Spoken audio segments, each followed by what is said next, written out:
Welcome everyone to the next episode of Kidlit International. Today on the panel I have Holly from Canada, Chris currently in Turkey, Karen, Lauren and Emma from Australia. Now before we begin today's session, I want to congratulate two people on the panel. The first one, Lauren. Congratulations to you for your honourable mention at the latest Osmanpreneur Awards for your podcast. So well done, Lauren. Thank you. That was Thank you. absolutely amazing. And our second panellist, I received this in the mail just over an hour ago. Congratulations to you, Karen, on the success of all the launches you are doing for Vesper Jones and Marshmallow.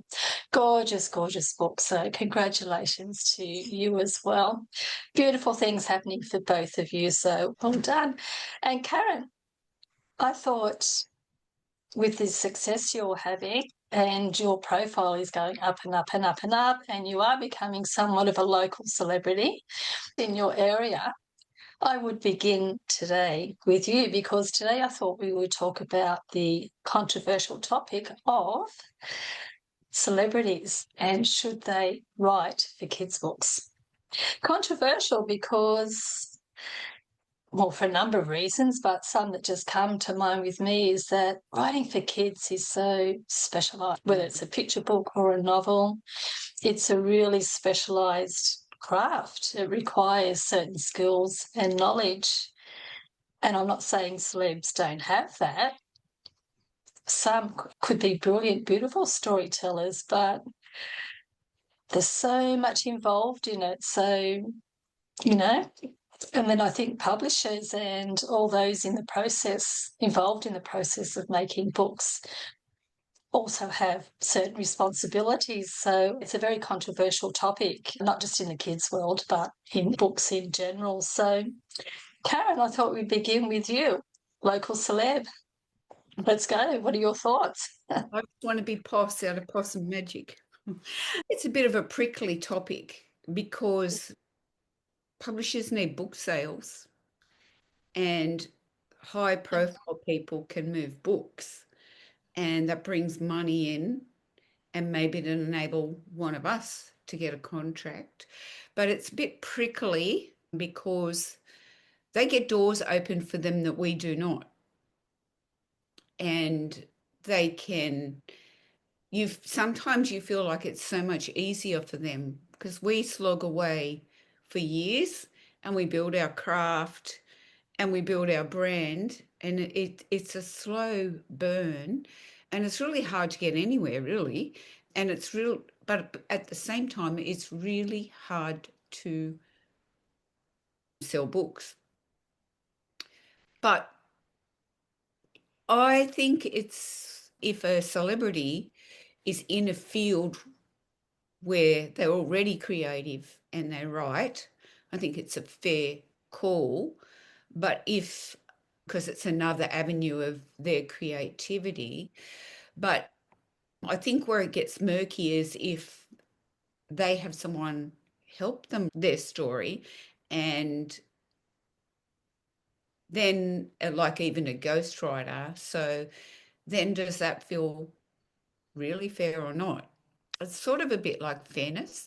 It's a bit like when you're in a line and then they have the gold class people and they go through and everybody else is waiting in the line and you go, that's not fair. So that's where I'm at with it. But if it's in their field and they do it and they're wonderful at it, fair call. But hopefully they provide opportunities for the rest of us to maybe get in the door, or for the publisher to be able to offer more contracts because they've had great book sales. And a good book is a good book, and a good idea is a good idea, and it is about the story. So if the story's great, well, that's sort of okay by me too. Yeah, so there's a lot of layers. There's a lot involved in it, and I don't know what the answer is. No. I can see it from a publisher view, but I can also see it from an author view. So, Lauren, what's your thoughts? Too many. I actually see. For and against. I get everything. I get so many.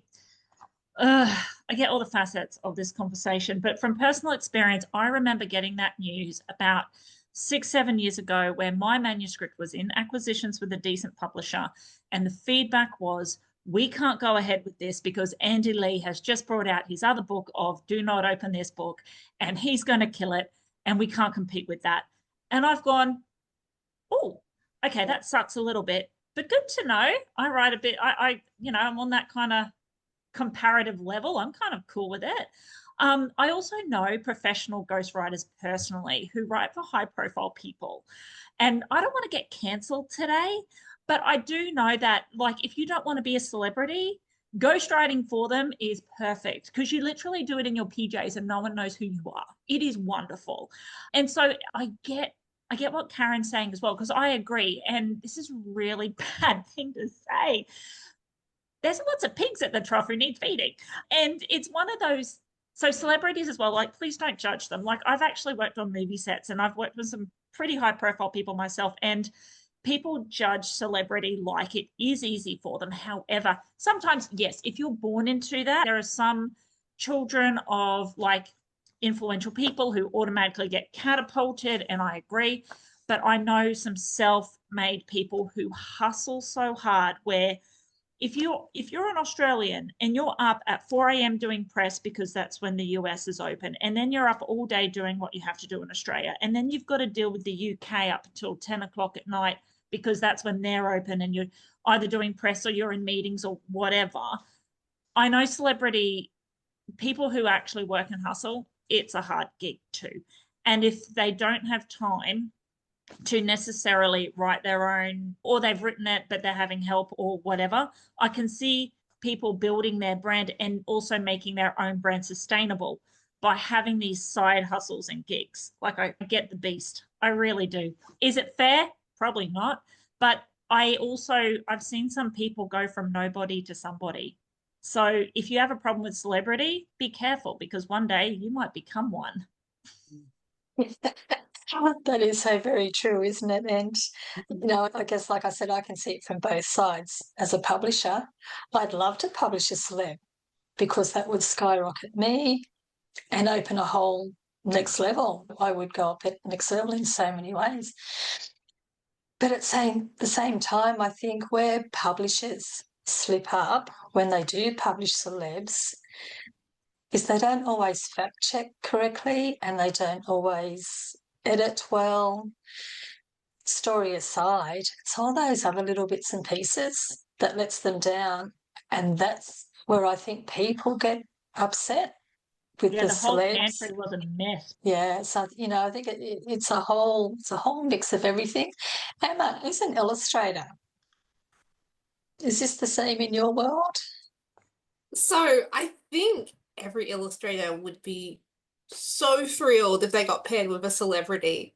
Like, that's the name on the book that you're illustrating for. Like, that could really change your career. So I can see the appeal of that.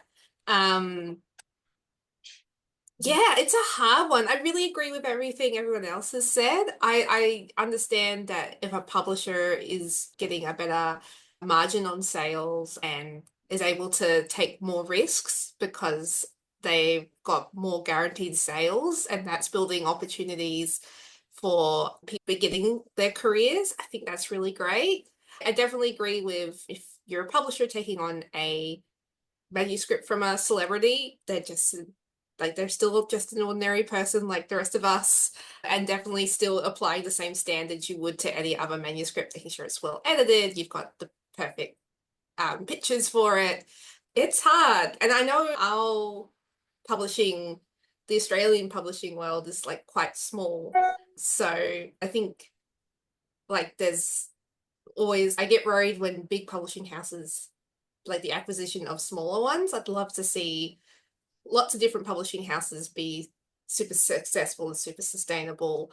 So I don't know what the answer is. Like, if it's good to, I don't know. It's complicated because we could all become celebrity. I haven't really thought about it. My philosophy at life is like, comparison is a thief of joy.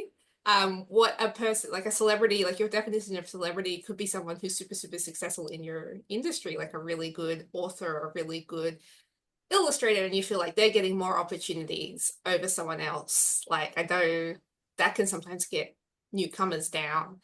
So I think it's definitely an important conversation to have, but I don't want people to feel discouraged or have like, feel like there's not opportunities for yourself and that it has a massive impact on your career, because I guess we're all creatives at the end of the day and we've all got different backgrounds.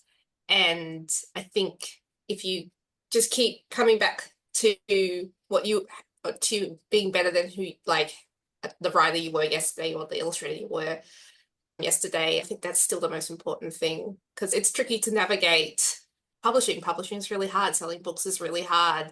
And I think that's going to be a space that's always evolving and changing, and different things and different opinions and like the culture of books will change. Maybe celebrity books will be really unpopular one day. Like everyone will agree that there's not something we want. And maybe this is just, yeah, it's really hard to tell. That was a ramble, but it's complicated. Yes, it is. It's very complicated. There's so many layers and underlying things with it. So, Holly, what's your thoughts on it? Well, I agree with what everyone else has said. And the thing is, I guess myself, I tend to view, like most things, I just think that there's always that opportunity to create more opportunities for others. So that's what I tend to, that's just kind of my view on things in general. It's just like the cup half full kind of perception. But I also do agree that I believe they should be at the same standard. You shouldn't have different standards because of who you are. Should be, everyone like a comparable product.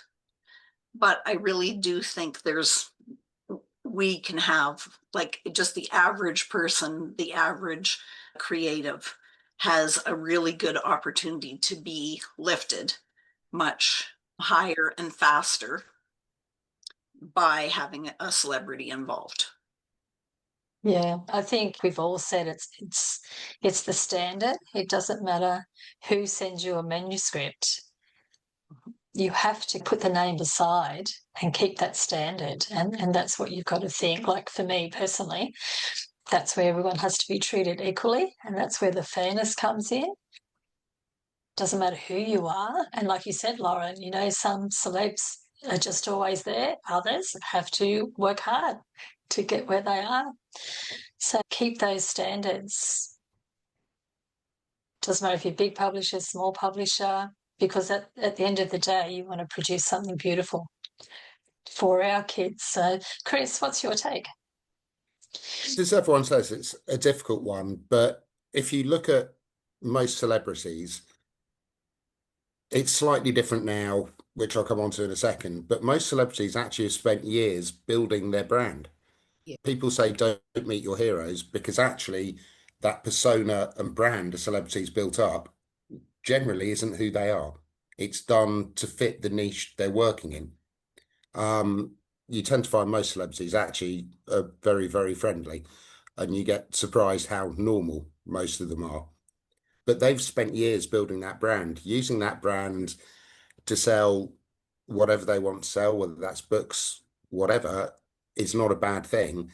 It does come down to, is the quality there, or is this just we're making money by putting someone's name on it? Just putting someone's name on it to make money, that's where we all get very irate with it all. If the quality's there, then good on the celebrity for all those years of building that brand. It goes back to what we spoke about in the last episode. It's all about branding and building that brand. Ghostwriting is always something that people pick up on and go, it's not fair, someone else wrote this for them. Well, I know how much help I've had from people right across the whole industry. Where is that line that someone is doing all the work for them, or it's just people giving advice of what they've been through. So, you know, we all have help with editing, with doing other little bits and pieces. Does that mean that someone's ghostwriting for us or not? And if it is literally a ghostwriter taking it and writing the whole thing, then that's where we start having issues. I've seen recently, and I actually went back on a social media feed to where I had a similar conversation, and three people said to me that both a publishing house and a couple of agents had said to them, your social media following isn't big enough, so we're not signing you up. They haven't even looked at the book, and that's where it's wrong. A social media following is so easily to manipulate anyway, particularly now, and I won't say which platform that one leads to, but a social media following doesn't give you a whole following that's going to create book sales.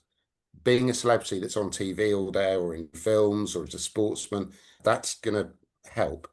So I think we have to be careful what we call celebrity. Somebody creating short videos on TikTok is not a celebrity. Somebody who's spent years building themselves up is a celebrity because they've put those hard hours in, those nights that even as authors we have of what am I going to eat tonight because I didn't make that many book sales last month. They went through all of that as well as they built their careers. So it becomes very difficult to say, is celebrity good or bad? It's good if the product's good and they use it the right way. It's even better if they come and endorse us. Never going to say no to that. But it's the type of celebrity. Social media is making a world of fake celebrity. And that's where we all end up having the issue. I did see one, and it was the first person that put an AI generated book up on Amazon. And it's kind of basically you've made your name through TikTok videos that, quite frankly, most of the people watching them aren't going to buy a book from you anyway. Then you've generated a book by doing nothing. That's the kind of celebrity that I think we all have major issues with. But those that we watch reading the news or whatever, they're the celebrities that have put the hard graft in.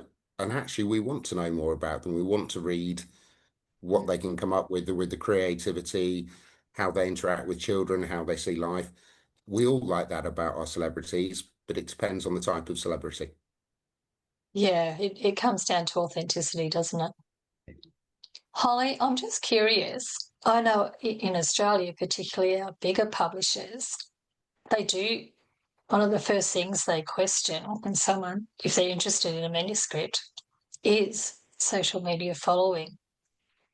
They're not so much concerned with what platform you're on, but they want to know the numbers. Because for the publisher, it's all about sales, it's all about generating money. Is it the same over there in Canada? Are you aware? I'm just curious. You know, I think it really depends which one it is. But, you know, I've definitely heard that questioned. Just a little bit of both, I would say. I think like sometimes when you go to get involved in something, they want to know what your entire following is, right? Yep. So I think it's very much the same.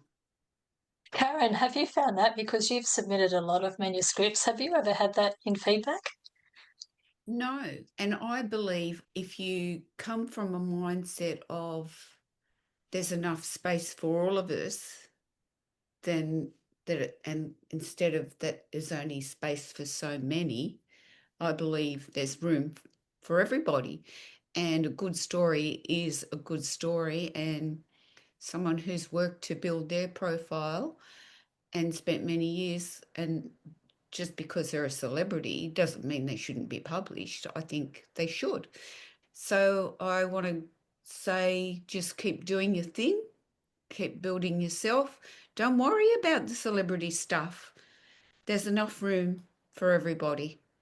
A bit like the universe instead of it's a little box. There's enough. Yeah, absolutely. Lauren, and if they're lucky enough to get feedback that you got and be compared to a celeb, Is that good feedback? Oh, I think, yeah, gosh, any feedback, I just think I agree with what everyone has said. We're all about the quality. There's room enough for everyone. Just keep doing it. If it fills your cup, go for it. Just do it. Yeah. Absolutely. Last words from you, Emma?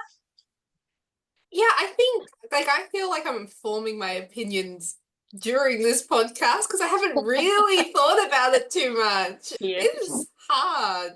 But I think as long the industry, the publishing industry and the book people, when we all come together, we're focusing on authenticity, integrity, and creating, keeping in mind who we're creating for kids. Yeah. So the product we're making, if we're making a great story for kids to build confident readers, to connect with kids and let them explore different ideas or emotions, if we're all sort of still have that same goal at the end of the day, then those stories can come from anywhere. It can come from a celebrity, it can come from just a sort of regular person. There's no sort of limitation of when the story comes from. Does anyone watch Ratatouille? Anyone can cook.